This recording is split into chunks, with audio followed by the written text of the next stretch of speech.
उपासना के लिए प्रातःकाल का समय ही क्यों चुना जाए? इसके लिए हमारी पुस्तक परम पूज्य गुरु जी द्वारा लिखित गायत्री विषयक शंका समाधान का यह वीडियो अवश्य देखें। प्रातःकाल का समय गायत्री उपासना के लिए सर्वोत्तम है। सूर्य उदय से पूर्व 2 घंटे से लेकर दिन निकलने तक का समय ब्रह्म मुहूर्त माना जाता है। इस अवधि में की गई उपासना अधिक फलवती होती है। सायंकाल सूर्य अस्त होने से लेकर 1 घंटे बाद तक का समय भी संध्या काल है। इतने पर भी अन्य समय में न करने जैसी कोई रोक नहीं है। दिन में सुविधा अनुसार कभी भी जप किया जा सकता है। जिन लोगों को रात की पाली में काम करना पड़ता है, जैसे रेलवे आदि की नौकरी में छुट्टी के समय बदलते रहते हैं, वे अपनी सुविधा अनुसार जब भी स्नान आदि करते हैं तो उपासना को भी नित्य कर्म में सम्मिलित रख सकते हैं। इसी प्रकार बार बार समय बदलने पड़े तो भी हर्ज नहीं, न करने से करना अच्छा। प्रातः सायं का समय न मिलने के कारण उपासना ही बंद कर दी जाए, यह उचित नहीं। सर्वोत्तम न सही तो कुछ कम महत्व का समय भी बुरा नहीं है। रात्रि को जप करना निषिद्ध नहीं है।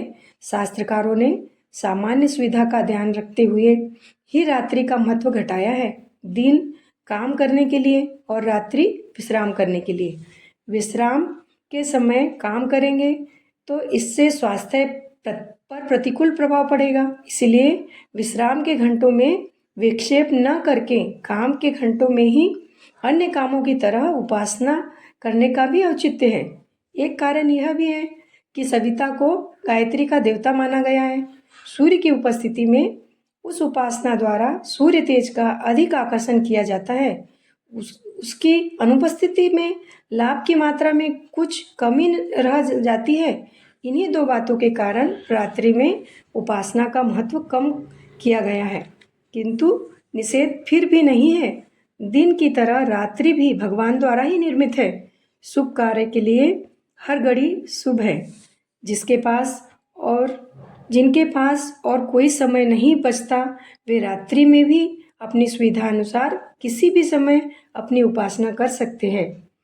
विधि निषेध का असमंजस अधिक हो तो रात्रि की उपासना मौन मानसिक की जा सकती है। माला का प्रयोजन घड़ी से पूरा किया जा सकता है। माला प्राचीन काल में हाथ से प्रयुक्त होने वाली घड़ी है।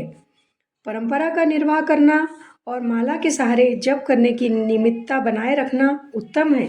फिर भी रात्रि में माला न जपने से किसी विधि निषेध की मन में उथल पुथल हो तो माला का काम घड़ी से लेकर नियत संख्या की उपासना अवधि की नियमितता बरती जा सकती है। माला चंदन की उत्तम है। शुद्ध चंदन की माला आसानी से मिल भी जाती है। तुलसी के नाम पर तो बाजार में अरहर की या किन्हीं जंगली झाड़ियों की लकड़ियां ही काम में लाई जाती हैं। इसी प्रकार रुद्राक्ष के नाम पर भी नकली गुठलियां ही बाजार में भरी पड़ी है। उनके मनमाने पैसे वसूल करते हैं। आज की स्थिति में श्वेत चंदन की माला ही उत्तम है। वे नकली भी खूब बिकती है, असली होना आवश्यक है। चंदन, तुलसी और रुद्राक्ष में से जिसका भी प्रयोग करना हो वह असली ली जाए, इसका यथासंभव प्रयत्न करना चाहिए। मानसिक जप रात्रि में करने में कोई अड़चन नहीं। रास्ते में चलते, सवारी में बैठे, चारपाई पर पड़े हुए भी मानसिक जप करते रहा जा सकता है।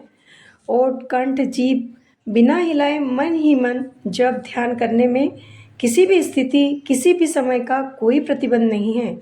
विधिवत की गई साधना ही तुलना में विधि रहित मानसिक जप ध्यान का फल कुछ कम हो जाता है। इतनी कमी है, जितना गुड़ डाला जाए उतना ही मीठा होने की बात विधिवत और मानसिक जप पर भी लागू होती है। वीडियो समाप्त। अगला वीडियो देखने के लिए हमारा चैनल अवश्य देखें। धन्यवाद।